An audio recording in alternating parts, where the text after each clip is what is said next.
তো বন্ধুরা আজকে পলিটিক্যাল সায়েন্স নিয়ে আলোচনা করছি। তো তোমরা যারা আমার আগের ভিডিওটা দেখোনি তাদেরকে বলবো যে আগের ভিডিওতে টোটাল সংবিধানের 22টি পার্ট এবং 395টি যে আর্টিকেল আছে সেই সম্বন্ধে কিন্তু মোটামুটি আলোচনা করে দিয়েছি আমি আগের ভিডিওতে। তো এই ভিডিওতে টোটাল ডেসক্রিপটিভভাবে এবং প্রত্যেকটা আর্টিকেল কতটা ইম্পর্টেন্স এবং প্রতিটা আর্টিকেলে কী রয়েছে, তো এগুলো আমাদের অবশ্যই একটু ডেসক্রিপটিভ জানা উচিত, ঠিক আছে। এবং পাশাপাশি আমরা এক কথাই বলছি যে চাকরি পেতে গেলে কিন্তু এখন একটু ডিটেলসে পড়তে হবে, কারণ সিলেবাস চেঞ্জ হচ্ছে প্রতি মুহূর্তে, সিলেবাস কঠিন হচ্ছে, কম্পিটিশন বাড়ছে, হার্ড হচ্ছে। তাই বন্ধু চাকরি পেতে গেলে কিন্তু এখন পরিশ্রম একটু বেশি করতে হবে। তো তার জন্য আমার যত স্টুডেন্ট আছে তাদেরকে একটা কথাই বলি যে বন্ধু ভালো করে ডেসক্রিপটিভ প্রথম খুঁটিয়ে খুঁটিয়ে পড়ো এবং তারপর শর্ট প্রশ্ন পড়ো, ওকে। তো আজকে একটু ডেসক্রিপটিভ পড়বো, তার পাশাপাশি শর্ট প্রশ্ন থাকবে। তো অবশ্যই যারা আমার চ্যানেলে নতুন দর্শক আছো তাদেরকে বলে রাখবো চ্যানেলটাকে সাবস্ক্রাইব করে রাখার জন্য এবং প্রতি মুহূর্তে আপডেট পাওয়ার জন্য বেল আইকনটিকে প্রেস করার জন্য। এবং যারা অলরেডি আমার সাবস্ক্রাইবার আছো তাদেরকে আমার অসংখ্য ধন্যবাদ।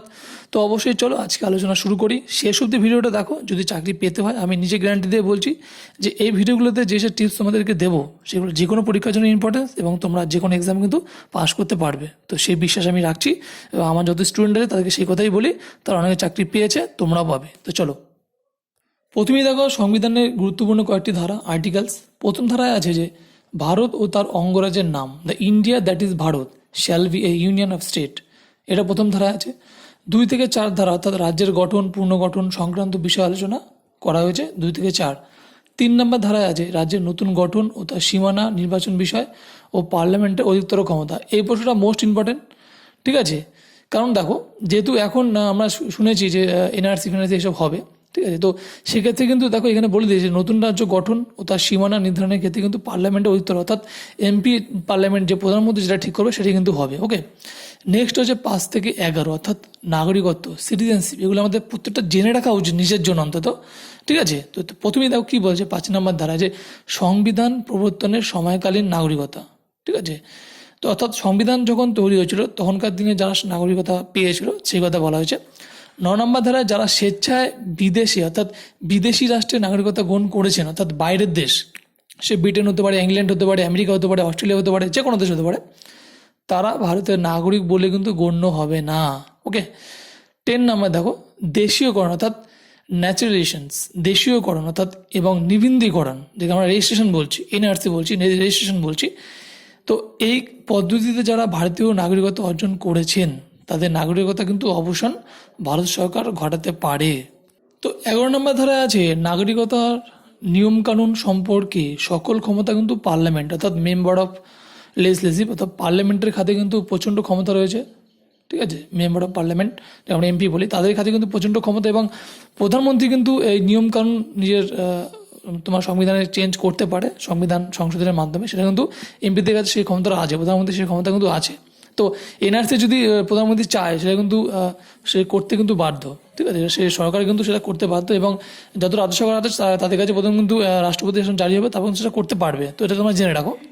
তো নেক্সট দেখো 12 থেকে 35, যাকে বলা হয় যে মৌলিক অধিকার, ফান্ডামেন্টাল রাইটস, মোস্ট ইম্পর্টেন্ট, এরা যে কোনো পরীক্ষায় কিন্তু আসে এখান থেকে প্রশ্ন। তো প্রথমে জেনে রাখো, প্রথমে আছে 14 থেকে 18, যেখানে সাম্যের অধিকার অর্থাৎ রাইট টু ইকুয়ালিটি, এরকম আসতে পারে রাইট টু ইকুয়ালিটি কত নম্বর ধারায় আছে, ঠিক আছে, 14 থেকে 18। তো 14 নম্বর ধারা বলেছে যে আইনের দৃষ্টিতে সাম্য ও আইনের সমান সংরক্ষণ অর্থাৎ equality before law and equal protection of law. তো আইনের দৃষ্টিতে কিন্তু সবাই সমান, ওকে, সবার চোখে কিন্তু সমান আইন। 15 নম্বর ধারা বলেছে ধর্ম, জাতি, বর্ণ, লিঙ্গ, জন্মস্থান ভিত্তিতে সমতা অর্থাৎ, তো এখানে বলেছে জাতি, ধর্ম, বর্ণ সবিশেষে এবং সামাজিক মর্যাদা প্রতিষ্ঠার কথা বলা হয়েছে। তাই বলেছে prohibition of discrimination on ground on religion, race, caste, sex or place of birth. তো এই হিসাবে যারা রয়েছে তাদেরকে কিন্তু সমান সুযোগ দিতে হবে, সেটাই বলা হয়েছে, এবং তাদের সমান অধিকার। 15 নম্বর 15 এতে দেখো উপযুক্ত কারণ ব্যতীত কোনো রাষ্ট্র কোনো নাগরিকের প্রতি বৈষম্যমূলক আচরণ করতে পারবে না। 15 আছে উপযুক্ত কারণে কোনো ব্যক্তি জনসাধারণের জন্য স্থানে বা হোটেলে যেতে অপরাগ হবেন। এবং 16 নম্বর দেখো ইম্পর্টেন্ট, সরকারি চাকরিতে সমান অধিকার অর্থাৎ equality of opportunity in matter of public employment. তো এই পয়েন্টটা ভালো করে তোমরা মনে রাখো, এই পয়েন্টটা কিন্তু অনেক পরীক্ষায় আসে এবং বর্তমানে ভবিষ্যতেও আসবে। এটা ভালো দেখে সরকারি চাকরি সমান অধিকার হচ্ছে 16 নম্বর ধারায়, এটাও আসবে, আসার চান্স খুব বেশি। 17 নম্বর ধারা অর্থাৎ অস্পৃশ্যতা দূরীকরণ, অ্যাভলিউশন অফ আনটাচেবিলিটি অর্থাৎ অস্পৃশ্যতা দূরীকরণ, যেটা 1955 সালে অস্পৃশ্যতা সংক্রান্ত অপরাধ আইন the untouchability offence act 1955 pass হয়। এই আইনটি বর্তমান নাম হলো প্রোটেকশন অফ সিভিল রাইটস। তো এই আইনের একটা নাম হলো প্রোটেকশন অফ সিভিল রাইটস, সেটা কিন্তু 17 নম্বর ধারায় কিন্তু অ্যাবলিশন অফ আনটাচেবিলিটির নামের আরেকটা নাম। ওকে, তো বন্ধু প্রত্যেকটা পয়েন্ট কিন্তু এখানে খুব ইম্পর্টেন্ট। তোমরা যদি একটু মনোযোগ সহকারে এবং ধৈর্য সহকারে ভিডিওটা পুরোপুরি দেখতে পারো, আমি কথা দিচ্ছি যে এখান থেকে তোমরা প্রশ্ন কমন পাবেই পাবে, 100% কমন পাবে, যদি তোমাদের একটু ধৈর্য রাখতে হবে। তো বারবার আমি বন্ধুদের বলি চাকরি পেতে গেলে বন্ধু একটু ধৈর্য রাখতে হবে, ঠিক আছে? এখনকার সিলেবাস চেঞ্জ হচ্ছে প্রতি মুহূর্তে, প্রশ্ন টাফ হচ্ছে, কম্পিটিশন বাড়ছে, হার্ড হচ্ছে। আমার সমস্ত স্টুডেন্টকে একটা কথাই বলি, প্রথম ডেসক্রিপটিভ পড়ো, ভালো মতো পড়ো, তারপর আমরা শর্ট প্রশ্ন পড়বো। ওকে, তো চলো নেক্সট আলোচনা করি, সেটা হচ্ছে 18 নম্বর ধারা। বলছে কোনো খেতাব বা পদবি গ্রহণ করা যাবে না, অর্থাৎ টাইটেল। অনেকে টাইটেল ইউজ করে না, যে অ্যাবলিশন অফ টাইটেল, তাই বলছে যে কোনো খেতাব পদবি গ্রহণ করা যাবে না। তবে 1954 সাল থেকে ভারত প্রদত্ত ভারতরত্ন, পদ্মশ্রী, পদ্মভূষণ এগুলি কোনো উপাধি নয়, জাস্ট একটা সম্মানিক পুরস্কার অর্থাৎ অ্যাওয়ার্ডস। শুধুমাত্র সামরিক ও বিদ্যা বিষয়ে খেতাব উপাধি গ্রহণ করা যাবে, যেমন ডক্টরেট, ঠিক আছে, যেমন কার্নেল, সেগুলো কিন্তু করা যাবে, ঠিক আছে? এটাই বলেছে ভালো মতন। তো বন্ধু, আমি যেভাবে তোমাদেরকে গাইড করছি, তোমরা যদি চ্যানেলটাকে একটু ফলো করে যাও, আমি কথা দিচ্ছি যে তোমরা 6 মাসের মধ্যে চাকরি পাবে, যদি এইভাবে কন্টিনিউ তোমরা ফলো করে যাও, ঠিক আছে? তো বন্ধু ধৈর্য রাখো এবং মনকে স্থির রাখো যে চাকরি আমি করবই, এই প্রতিজ্ঞা নিজের মধ্যে আগে সেট আপ করতে হবে, তাহলে তোমাকে কেউ আটকাতে পারবে না পৃথিবীতে, আমি কথা দিচ্ছি, ঠিক আছে? তো চলো নেক্সট হচ্ছে 19 থেকে 22, যেখানে স্বাধীনতার অধিকার বলা হয়েছে, রাইট টু ফ্রিডম। এখানে বলেছে যে 19 নম্বর দ্বারা 6টি মৌলিক অধিকারের কথা বলা হয়েছে, আমাদের জেনে রাখা উচিত এগুলো। তো প্রথমেই দেখো কী আছে, যে বাক ও মতামত প্রকাশ অর্থাৎ স্বাধীনতার অধিকার, অর্থাৎ ফ্রিডম অফ স্পিচ, কথা বলার অধিকার, ঠিক আছে? স্বাধীনভাবে সমাবেত হওয়ার অধিকার অর্থাৎ ফ্রিডম অফ অ্যাসেম্বলি, সভা সমিতি গঠন, ফ্রিডম টু ফ্রম অ্যাসোসিয়েশন, স্বাধীনভাবে চলাফেরা করার অধিকার, ফ্রিডম অফ মুভমেন্ট, স্বাধীনভাবে বসবাসের অধিকার, freedom two residence of settlement.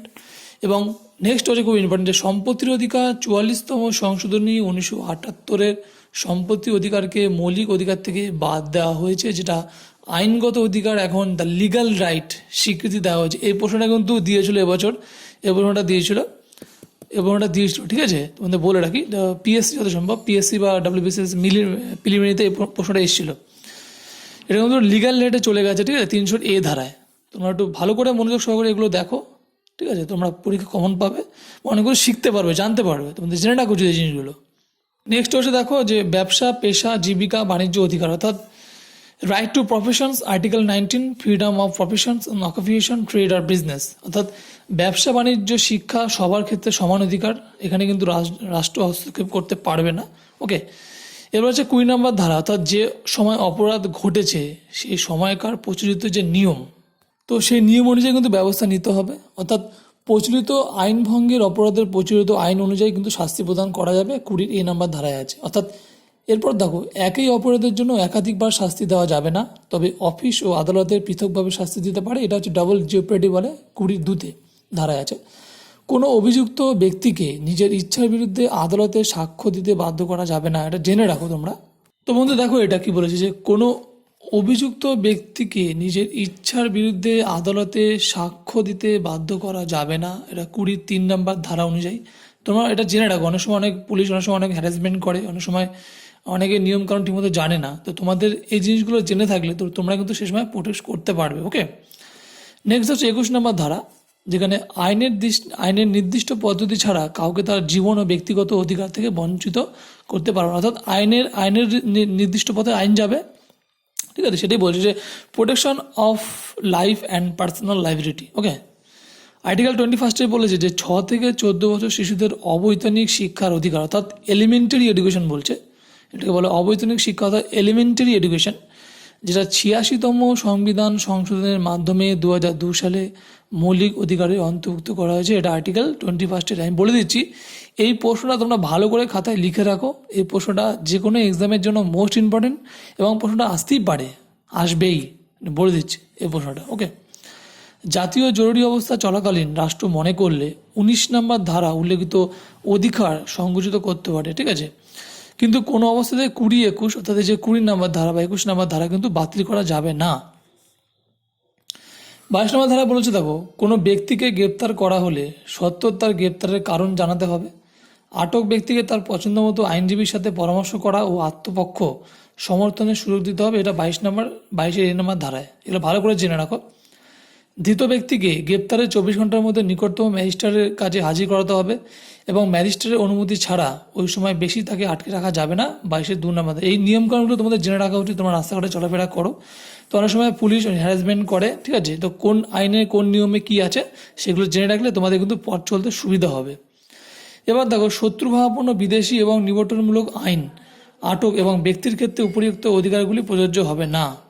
তো দেখো, এই যে বলেছে শত্রুভাবাপন্ন বিদেশি, অর্থাৎ যারা মনে করো কোনো জঙ্গি ধরা পড়েছে, ঠিক আছে, ভারতীয়দের ক্ষেত্রে, তো যারা আমাদের দেশের পক্ষে দেশকে যারা আক্রমণ করছে বা দেশের যারা ক্ষতি চাইছে, তাদের ক্ষেত্রে কিন্তু এই ধরনের নিয়মগুলো কিন্তু প্রযোজ্য হবে না। ওকে, তাই বলেছে যে শত্রুভাবাপন্ন বিদেশি নিবর্তনমূলক আটক আইন ব্যক্তির ক্ষেত্রে উপরিউক্ত অধিকারগুলো কিন্তু প্রযোজ্য হবে না 22(3) ধারায়। ওকে, তো নেক্সট দেখো 23 থেকে 24, অর্থাৎ শোষণের বিরুদ্ধে অধিকার। দেখে বলা হয় যে রাইট এগেনস্ট এক্সপ্লোনেশনস। এই প্রশ্নটা কিন্তু পিএসসিতে এসেছিল। তোমরা একটু যদি তোমাদের কাছে প্রশ্ন থাকে তোমরা দেখে নাও। এই প্রশ্নটা এসেছিল যে 23 নম্বর ধারায় বলেছে যে বল প্রয়োগের দ্বারা পরিশ্রম করানো, মানুষ ক্রয় বিক্রয়, বেকার খাটানো বিশেষ দণ্ডনীয় অপরাধ, অর্থাৎ নাগরিকের ওপর শোষণ নিষিদ্ধ। তাই বলেছে prohibitions of traffic in human being and forced labour, অর্থাৎ বেকার খাটানো, জোর করে পাবলিক খাটানো বা জোর করে তাকে যদি খাটানো হয়, বেকার খাটানো, সেটা কিন্তু দণ্ডনীয় অপরাধ। তোমরা এটা জেনে রাখো। 24 ধারা বলেছে যে 14 বছরের কম বয়সী শিশুদের শ্রমিক হিসাবে অর্থাৎ ঝুঁকিপূর্ণ কাজে নিয়োগ করা যাবে না। 14 বছর কম বয়সী শিশুদের, বিশেষ করে খনি, আতশবাজি, শিল্প সহ অন্যান্য বিপজ্জনক কাজে। তো তোমরা দেখো, এই যে 2-3টে পয়েন্ট বললাম পরপর, এখান থেকে তোমরা কমন পাবে 100%। আমি লিখে দিচ্ছি, এখান থেকে 3-4টে প্রশ্ন কিন্তু থাকে। যে কোনো এক্সামে আমি দেখেছি জিকে প্রশ্ন এখান থেকে থাকে, ঠিক আছে? তোমরা ভালো করে একটু মনোযোগ সহকারে দেখো, তোমরা কমন পাবে। নেক্সট হচ্ছে 25 থেকে 28, ধর্মীয় স্বাধীনতা অধিকার। এটা জেনে রাখা উচিত আমাদের। The right two freedom of religions, তার ধর্মীয় স্বাধীনতা অধিকার কি আছে যে পেশা জীবিকা গ্রহণের ক্ষেত্রে ধর্ম বাধা হয়ে দাঁড়াবে না। এই ধারা বলে সকল ব্যক্তি সমানভাবে বিবেকের স্বাধীনতা অনুসারে ধর্মমত গ্রহণ, ধর্মচরণ এবং ধর্ম প্রচারের স্বাধীনভাবে ভোগ করবে, অর্থাৎ ইচ্ছা মতো কিন্তু সে নিজে করতে পারে। এই জন্য কিন্তু রাষ্ট্র সে বাধা হবে না। ওকে, তো দেখো 26 নম্বর ধারা বলেছে ধর্মীয় অনুষ্ঠান করার জন্য স্বাধীনতা, অর্থাৎ freedom to manage religions and affairs, ধর্মীয় প্রতিষ্ঠান বা ট্রাস্ট গঠন, দেবোত্তর পরোত্তর সম্পত্তি অর্জন ও ভোগ দখল করা যাবে। 27 আছে যে ধর্মীয় ক্ষেত্রে জোর করে কর বা চাঁদা আরোপ করা যাবে না। 28 আছে যে কিছু কিছু শিক্ষা প্রতিষ্ঠানে ধর্মীয় অনুষ্ঠান পালনের অধিকার আছে, তা কিছু বাধা নিষেধ আছে, ঠিক আছে? যে পুরোপুরি সরকারি শিক্ষা প্রতিষ্ঠান ধর্মশিক্ষা নিষিদ্ধ। সরকার কর্তৃক স্বীকৃত বা আংশিকভাবে সাহায্যপ্রাপ্ত শিক্ষা প্রতিষ্ঠানে ধর্মশিক্ষা দান একেবারেই নিষিদ্ধ হয়নি।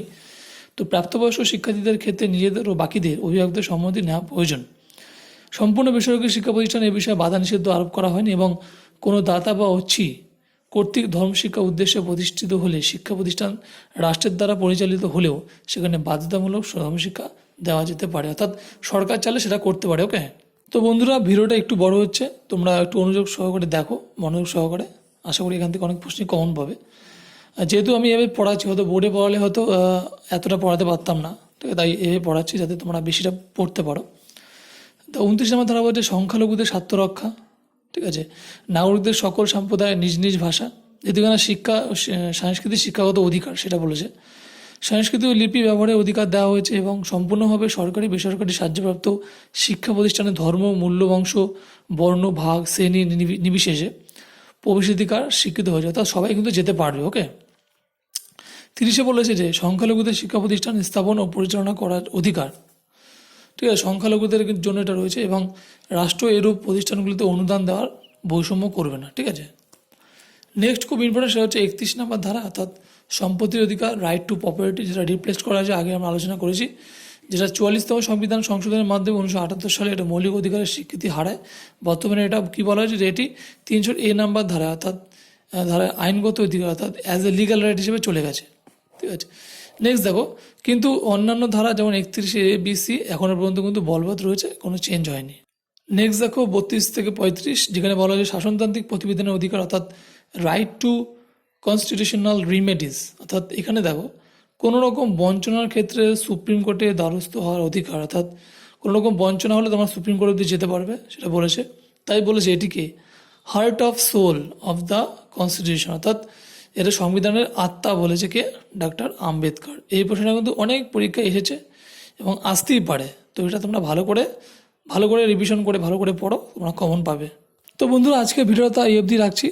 আর ভিডিওটা বিস্তারিত বাড়াবো না, এবং পরবর্তী যে ভিডিওটা হবে সেখানে রাষ্ট্র দ্বারা পরিচালনা নির্দেশনাদি থাকবে, মৌলিক কর্তব্য থাকবে, ঠিক আছে, চেয়ারম্যান, ডেপুটি চেয়ারম্যান, স্পিকারের বেতন ভাতা, ঠিক আছে, এই সব কিছু সম্পর্কে আলোচনা করবো নেক্সট ভিডিওতে, ঠিক আছে। সুপ্রিম কোর্ট থাকবে, সুপ্রিম কোর্টের কার্যবলী সব কিছু থাকবে, কি এক থাকবে, হ্যাঁ। তো তোমরা একটু মনোযোগ সহকারে ভালো করে পড়ো এই জিনিসগুলো, এবং নেক্সট ভিডিওর জন্য অবশ্যই চ্যানেলটিকে সাবস্ক্রাইব করে রাখো, এবং ভিডিওগুলো কেমন লাগছে অবশ্যই কিন্তু কমেন্ট করে জানাবেন, এবং আপনাদের কমেন্টের উপর ডিপেন্ড করেই কিন্তু আমি ভিডিওগুলো তৈরি করছি, এবং টোটালটাই আপনাদের জন্য। আমি চাই যে আপনারা কিছু করুন, সেই আশায় রাখছি। তো বন্ধু, চলো নেক্সট ভিডিওর জন্য অবশ্যই বেল আইকনটিকে প্রেস করে রাখো। তো চলো নেক্সট ভিডিওতে দেখা হবে।